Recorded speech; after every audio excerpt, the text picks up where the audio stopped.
Good day, everyone. Today, I will discuss the self in Western and Oriental thought. This topic explains how different cultures understand the concept of the self. The biggest difference between Western and Eastern tradition is individualism versus collectivism. Western cultures are mostly individualistic, meaning they focus on the I identity. Eastern cultures are mostly collectivist, meaning they focus on the we identity. Individualism, Western concept of the self. The Western views the self as independent and national. Plato believed in the separation of body and soul. According to him, the soul belongs to a perfect world of ideas, while the body belongs to the physical world. Life goal is to achieve excellence or perfection. René Descartes said, I think, therefore I am. He believed that the self is a thinking being and that reason is the foundation of knowledge.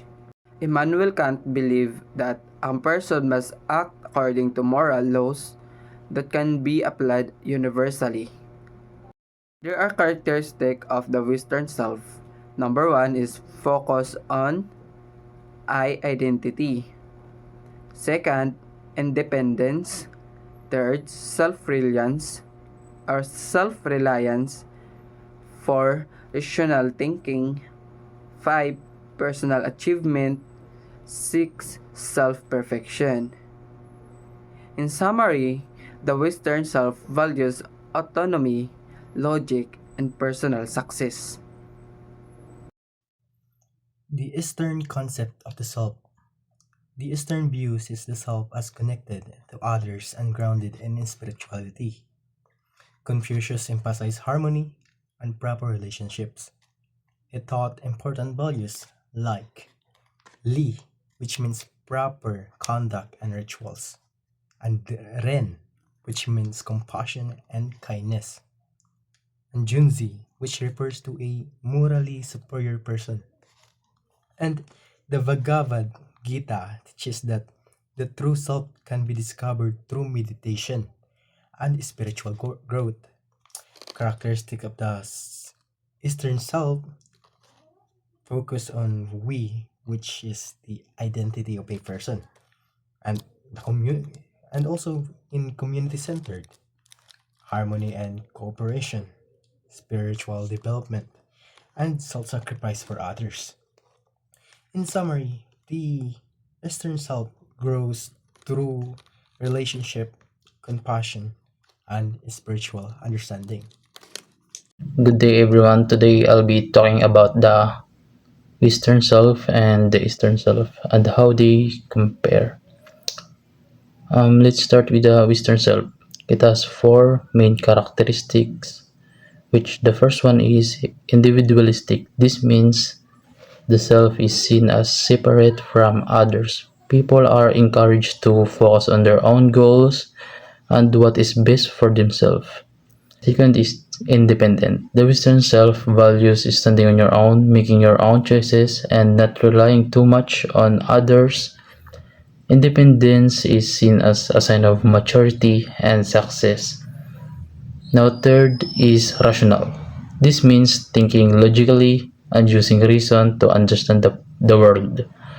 People are encouraged to make decisions based on evidence and careful thought. Now, lastly, it focuses on personal success because life is seen as a journey toward self improvement and achieving your goals. Now, let's talk about the Eastern self. It also has four main characteristics. First is collectivism. This means the self is part of a bigger group like a family or community. The needs of the group often come before personal desires. And the second is interdependent. This means a person's identity is shaped by a relationship and social roles.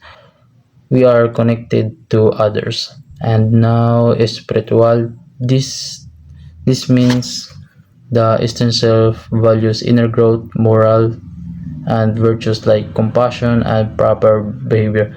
And now the last one for Eastern self is it focuses on harmony and community. The goal is to maintain balance and unity, even if it is means setting aside personal interests at times.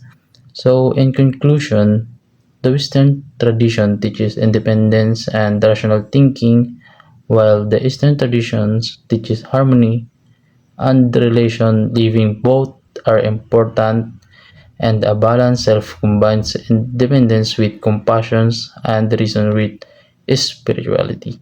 And that's all. Thank you.